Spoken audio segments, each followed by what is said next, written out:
Hello Voidlings, welcome to another video by Honey Badger Actual. You can call me Honey Badger, doesn't really matter to me. Today we're going to do a quick video, real quick video, short as I can do it, on how to set up a fast drag bubble. When I say fast drag bubble, I mean you're going to do it quickly. Alright, so first thing you're going to want is you're going to want an interdictor ship. It doesn't really matter if it's a light or a heavy interdictor, often referred to as Lictor and Hictor. L and H representing light and heavy. What you're going to want to do first of all is you're going to want to make sure that you check your local and that you have your fleet commander, your alliance, your corp's permission to drop interdiction spheres and drag bubbles before practicing this. But if you can't get permission, or you don't want to end up getting yourself in trouble or causing your friends and teammates any kind of issues, you can actually practice dropping bubbles, drag bubbles on planets, on what I call, you'll see it here, on my Warp Out tab. These are celestial bodies. Anyway, on to the lesson real quick. So what you're going to want to do is, you're going to want to set up a line, just like you would on any other object in space. So for this, we're going to actually set up a drag bubble as if they were attempting to escape this Intumescent Belt. Props to Void for having one of the only Intumescent Belts left in the game. Rare breed, they don't spawn anymore. So, alright, we're going to get to the Intumescent Belt. This is your start point. Start point being where your enemy is going to be warping from. And then you're going to set up your drag bubble where you expect them to be warping to. Mind you, like with most other bubbles, this will not be effective if they warp to some kind of a celestial first that's not in line with it, but that's okay. So what we're going to do is we're going to warp to 0 from the start point to the stop point of the line. The line being, if you look at my measurements here, the straight line of travel between your 2 points. Once you land, you're going to actually reapproach. You're going to zoom in, and you're going to reapproach the objective start point. You'll notice it gives you kind of a marker in the background to tell you approximately where you're aligned from and where you're aligning to. So what you want to do is you want to line your ship up in a way where that aligned little dot right there, you see that aligning in this direction dot? You want that to be right at the front of your ship. And then you're going to double click in space right on your ship and try and adjust your alignment based on that. From there, now mind you, you want your prop mod off on the primary setup. That's the first stage of it. When you drop on the landing location, you want your prop mod off. You don't want to get too close to the Intumescent or too far away from the gate before you turn yourself back around. From here, you can do what I call aiming down the gun sights. Now you're lined up generally from the gate you want to cover and the objective you want to cover from. Here we'll highlight the Intumescent, and you can see we're not exactly entirely on line. So we're going to adjust our aim here a little bit. We want to go, we're going too far to the top and left here, and that's going to be mirrored here. So you're going to go down and to the right a little bit. Actually, down and to the left a little bit, like this. Because you want to be able to look backwards and see the gate, which is here, Q4 gate, and you're going to want to see the Intumescent, which is here, and make sure they're lined up. Go over to the right a little ways, and then hit stop ship. You see how the 2 objects in space will turn prop mod off. This is the part where things get a little bit trickier. You'll see that the 2 things line up with the center of your ship. There we are. Now that we're here, we're actually going to reapproach the gate. So we'll go to our gate here, and we're going to approach it at 100. Now you'll see it took me a matter of a minute or two to get this set up.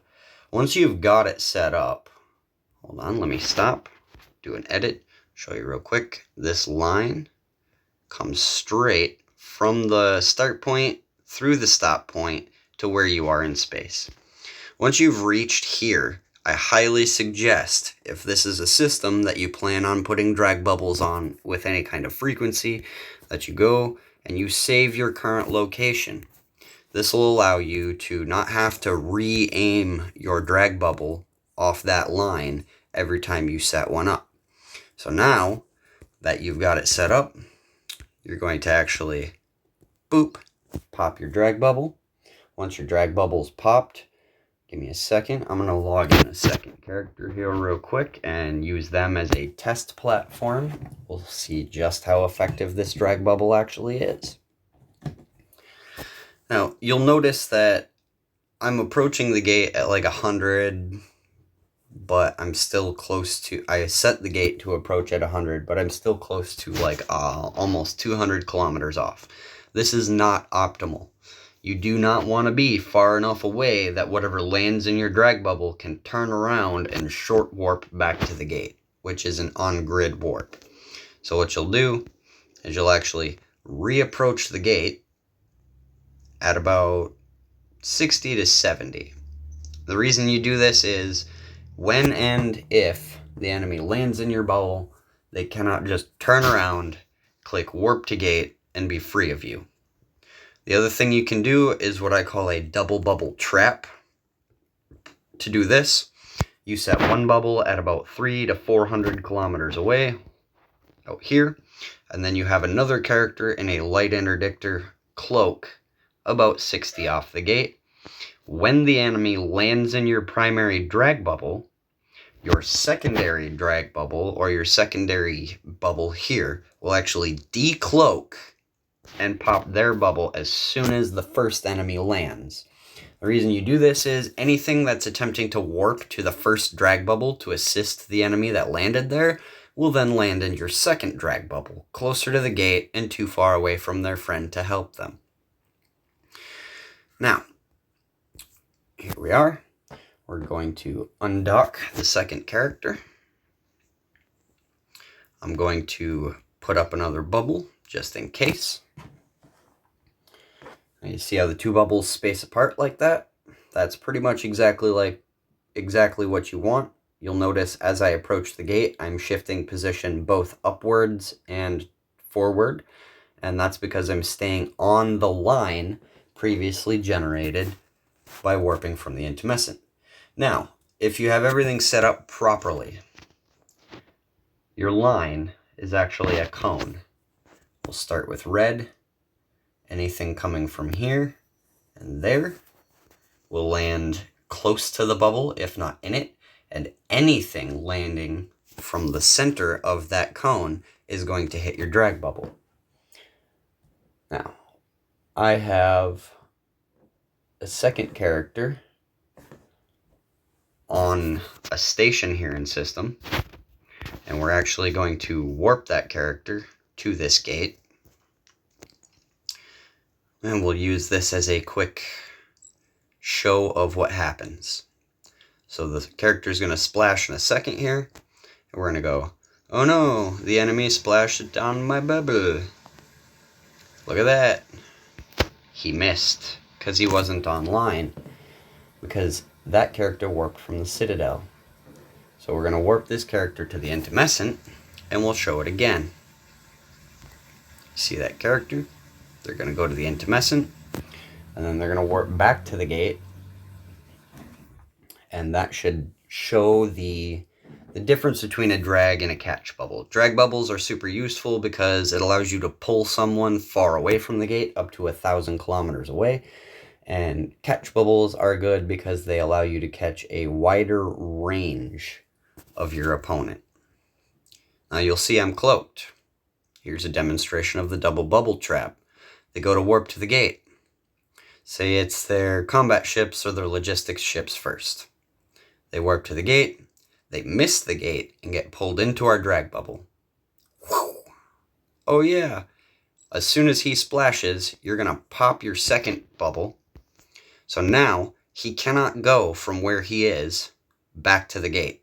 He will have to free burn. See, I'm trying to, you can't see on the other character, but I'm attempting to hit jump to gate, and it won't let me. It says that I have interference from an interdiction sphere between me and the gate. So now this character is forced to free burn, or, burn back. Hopefully, if you've timed this properly, you can actually recloak and burn away from the center, so that anyone that's trying to burn back to your gate is going to miss you. You'll be cloaked, they won't see you, you'll escape their clutches, essentially. And the character that is used to double bubble will be perfectly safe. You'll want your fleet to be staged at your first bubble position. We'll do a quick diagram. So there's your line. Green will represent the line, red will represent the primary bubble, blue will represent your secondary bubble. Now that they've warped, they've landed in your red bubble, they go and they try to short warp back to the gate. You put your blue bubble up and have your blue bubbler cloak. I say bubbler, that's a good one. You have that second interdiction, usually a light interdictor, because light interdictors having that benefit of they can put a bubble down, burn out of it, and cloak, and be perfectly safe. It allows you to keep your fleet, we'll represent fleet with pink, over here, or over here, so that anyone warping is now going to have to push through your fleet or warp to a celestial to get away from you. If you have fast tackle that's here in your, we'll go with dark blue, up here in your in-between bubble trap section, you're going to end up with a situation where the enemy is forced to either run away from you in system or run through you to the gate, which is good for us, bad for them. It'll give you a few moments to tackle, web, lock them down, get your light interdictor to bubble them at the gate, or bubble them again. Now, this is super useful for light interdictors because you can do this. You see I'm cloaked. Now, if you uncloak and you attempt to target something, you'll see you cannot because of your cloaking device. But what you can do is, despite the cloaking device, you can still pop a bubble, and then you can double click in space somewhere that's not online with the gate and burn out of your bubble.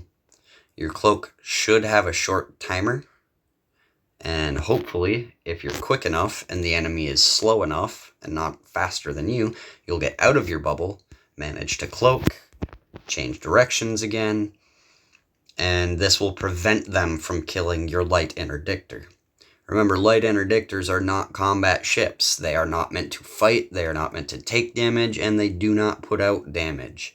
The only reason we put guns on a light interdictor, and you should use autocannons for this, and do not put scrams, do not put disruptors on. This is only because this ship actually fits a multi-role purpose. It is both a scanner and a tackler and an interdictor. The reason you'd want to put webs and autocannons on is because your enemy may have drones, which are going to vastly outrun your interdictor, especially before you can cloak. If they manage to get a lock on you or get a tackler on you, these autocannons will save your life, or at the very least, should save your life. And if they don't, you're in a light interdictor. The overall cost of your ship should be close to nothing. The actual cost of insurance should also be close to nothing. So we're going to go real quick. We'll look at the insurance cost for this setup. And mind you, this setup is actually a fairly high-end interdictor setup. I've set up for hyperspatial velocities and a polycarbon engine. Now, these are expensive rigs. The polycarbon, at least, are expensive. You want your shield rigs a little bit to give you a little bit of a even shielding across the board, so that no matter what weapons they hit you with, if they do manage to hit you, you'll survive the initial couple volleys, should give you a chance to escape, warp away.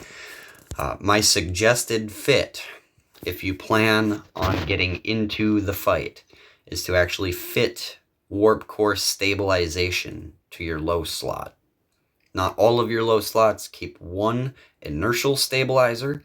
And honestly, an MK5 is not good enough. You want an aura. You'll notice -1, -1. Auras give you -2, -2. That's 4 warp core stabilization. So as long as you are lightly tackled, you will be able to pop your inertial stabilizer, pop your aura stable warp core stabilizer, and get out. Now we'll look at the insurance cost. You'll notice that my ship, as is going to be a very expensive insurance payout for this ship. But if we go over, we'll go into my inventory here real quick. We'll grab another light interdictor. These are the Thrasher Interdictor series. If you're using them for the role that I call a Kamikaze dictor, you'll end up in a situation where your ship will die a lot. You're going to die in combat. You're going to die gloriously for the furtherment of void. It happens. It's part of the game. Go down here. Again, hyperspatial velocities, fairly expensive rigs. Not something you want to just put on a ship that you're going to get killed repeatedly in.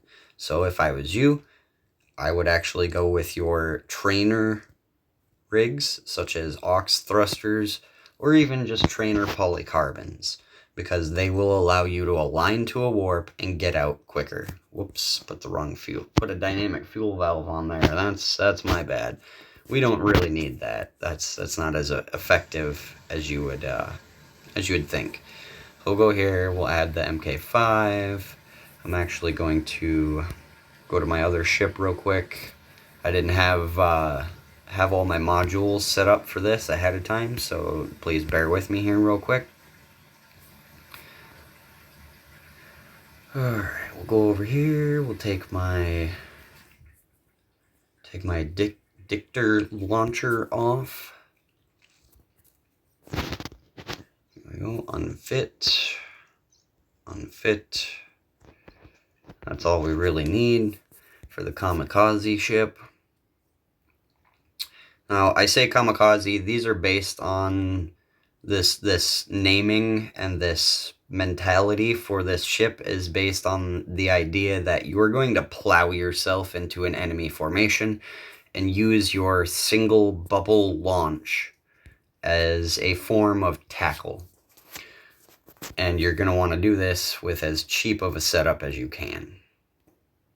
Hey, where's my interdiction sphere launcher? I just put it back in my inventory and now it's not in here. Well, that's not good. Alright, we'll put a cloaking device on here.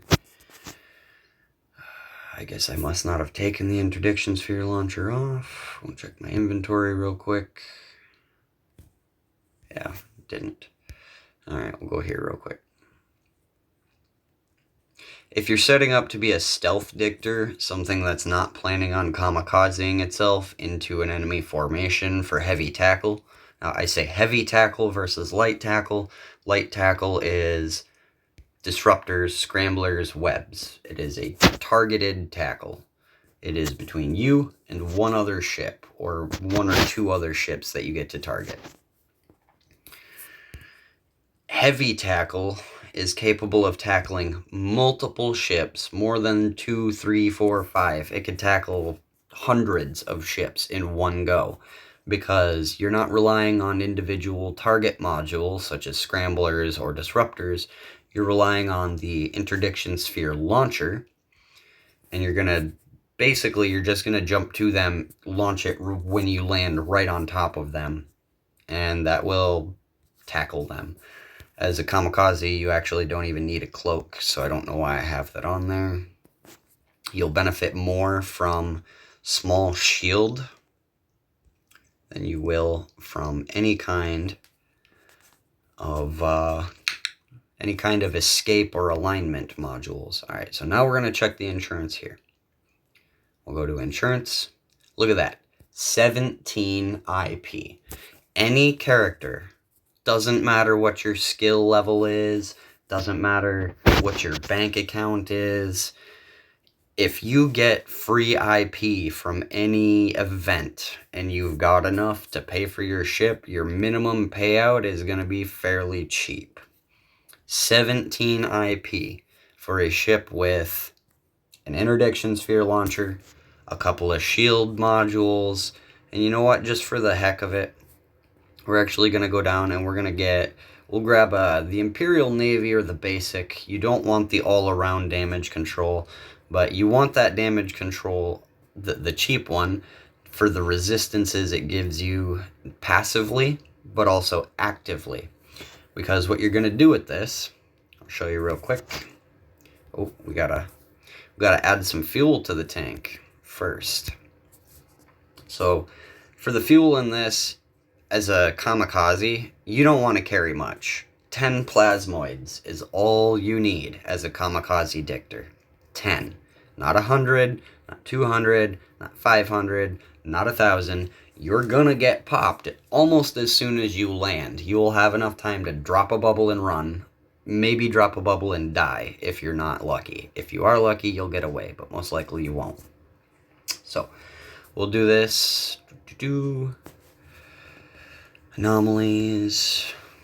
Let's see, we'll do it on the Intumescent again as just kind of an example. Say you have friendly forces in the Intumescent Belt, and they're like, the enemy dropped at 100, and we have no tackle. They're 100 towards the Citadel. You're getting intel from it. You're like, okay, I'm coming. You see, I have 3 launches. Only 3. You really don't even need more than 1, but we bring 3 just in case you do actually manage to live more than 10 seconds. So you warp to it, and the first thing you do as soon as you drop, if you are near the enemy, you're going to pop that bubble. Pop it. Pop it real good. Then you're going to want to try and burn out. If you can burn out, good. If you can't burn out, well, you hit your DCU, you pop a couple of your shield rigs, and you hope that you will manage to escape before those things come off timer. You notice now, we've gone from like 8,000 effective hit points to huge resistances and close to a well-fit cruiser's defenses.